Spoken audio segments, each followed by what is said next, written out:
Дәурен қуаттың «Бөрі соқпақ биіктіктің символы» атты кітабы қолыңызға күтпеген, не болмаса ойламаған жерден бұрындары аты-жөні белгісіз, ныпсысы еш жерде байқалмаған, оқшантайдан шыққан автордың әлдебір кітабы түссе, көңіліңізді түрлі ой мазалап, көкірегіңізді алақұйын сезім аралайтыны сөзсіз.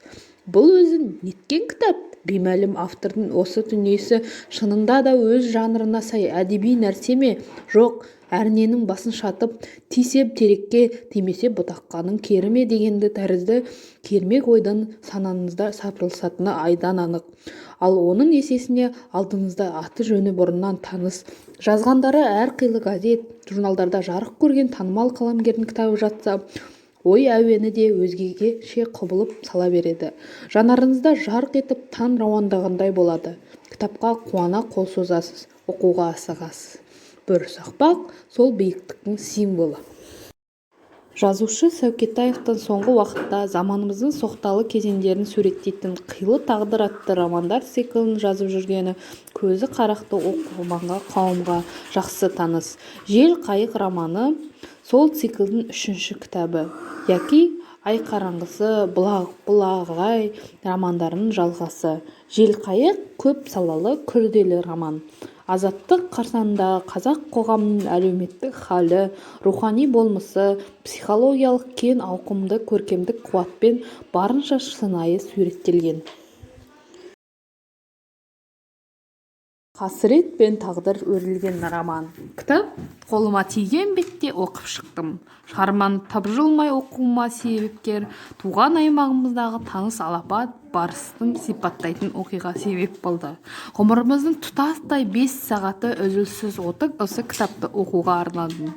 Көркем шығарма аяқталғанша аяулымның тілеуін тіледім. Соныңда терең тыныс алып, сол кейіпкердің тағдырына тәу етіп, қол жеткізген бақытына қуаныштан көз жасымызға ерік бердік. Балаша қуанып, арқа-жарқа болдық. Тілі шебер, жазғанын жан-жақты баяндап бере алатын жазушылар бар.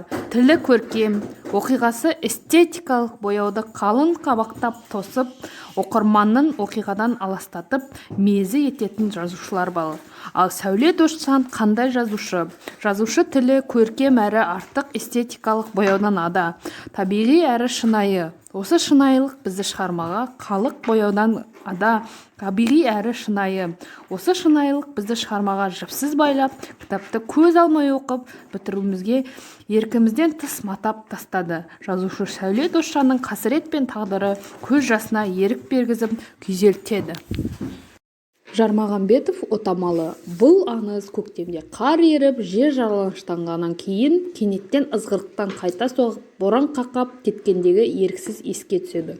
Сондағы соққан долы жел солтүстіктегі мәңгі мұз таулардың арасында ұмыт болып қалған аңызды сары далаға қайта әкеледі. Сондағы қақтай жауған қар қиыршықтарының әрқайсысында осы аңыздың мұз боп қатқан түйіршіктері ұшып жүреді.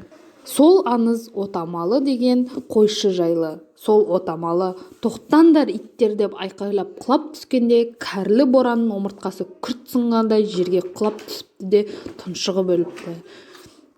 Ал содан кейінгі 5 күн соққан боранды халық отамалы немесе 5 қонақ деп атап кеткен. Сол қазақтың даласында сонан бері жылда сол уақытта бір соғып тұрады екен. Қазақтың көне даласы осы аңызды жыл сайын қар еріп жер аяғы кеңігеннен кейін ызғырықта қайта соққанда бір естиді. Келесі кітап Юрий Серебрянскийдің «Дәмді де пайдалы қазақстандық әдебиет». Бұл кітап тәуелсіздік кезеңіндегі қазақстандық әдебиет туралы эсселер жинағы. Белгілі қазақстандық жазушы Юрий Серебрянский әңгіме барысында оқиға кейіпкерлері Сорос Қазақстан қоры 1997 жылдан бері өткізіп келген әдеби байқаулардың жеңімпаздары өздерінің жеке шығармашылығы қалай дамығаны туралы әңгімелейді. Заманауи қазақстандық әдебиеттің дамуын алдыңғы қатарға шығарады. Кітап орыс және қазақ тілдерінде жарық көрді. Жалпы оқырман қауымға арналған.